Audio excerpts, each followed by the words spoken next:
মুক্তিযুদ্ধ আমাদের জাতির শ্রেষ্ঠ অর্জন কি না, এই কথাটা আমি আমার এই পার্ট থেকে বুঝতে চাই। যারা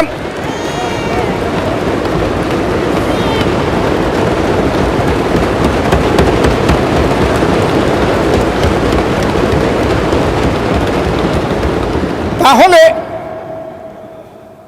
146 এবং 47 ধারায়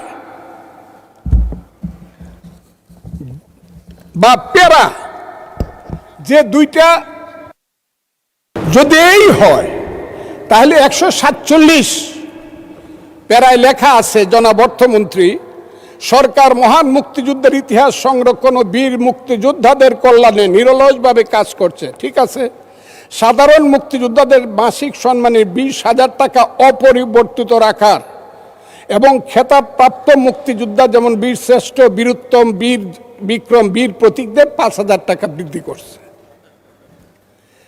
ঠিক 48 ওনারা এসে লিখতেছেন জুলাই অভ্যুত্থানে, আমি তাদেরকেও শ্রদ্ধা করি, জুলাই অভ্যুত্থানকেও আমি শ্রদ্ধা করি। জুলাই অভ্যুত্থানে শহীদ পরিবারের মাসিক ভাতা 20,000 টাকা, ঠিক আছে। এরপরে আবার লিখতেছে এসি ও ওসি ক্যাটাগরিতে আহতদের যথাক্রমে 20,000, 15,000 এবং 10,000 টাকা।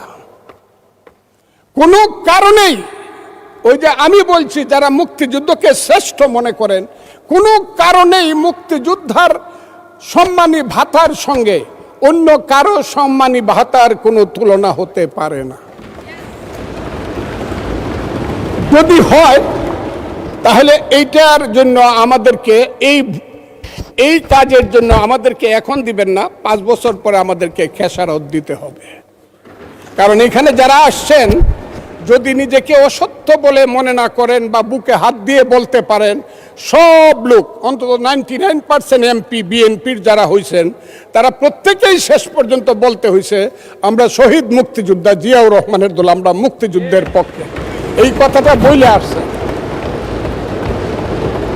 আর তারা বলছে তারা জুলাইয়ের পক্ষে এবং সৎ নেতৃত্বের পক্ষে, সৎ রাজনীতির পক্ষে। কাজেই মুক্তিযোদ্ধা আর জুলাই যুদ্ধ, আমি জুলাই যুদ্ধকে অসম্মান করছি না, কিন্তু মুক্তিযোদ্ধার সাথে কাউকে তুলনা করলে কিন্তু ভবিষ্যতে 5 বছর পরে আর উত্তরটা দিতে পারবেন না, এটা হবে না। কাজেই আমি আজকে বলছি 1 টাকা হইলেও মুক্তিযোদ্ধার সম্মানী ভাতা বাড়াতে হবে, বেশি করতে হবে, না হলে উত্তর কোনোদিন দিতে পারবেন না। কিন্তু এই ব্যাপারে আমি আর কথা বলবো না, এটি আমার কথা। আমার এখানে ত্রুটি মনে হয়েছে আমাদের বাজেটের মধ্যে। এখন আসব সুন্দরী মম জননী বঙ্গভূমি, গঙ্গার তীর স্নিগ্ধ সমীর, জীবন জুড়ালে তুমি, অবারিত মাঠ গগন ললাট, চুমিতব পদধূলি, ছায়া শুনি বীর শান্তির নীর, ছোট ছোট গ্রামগুলি।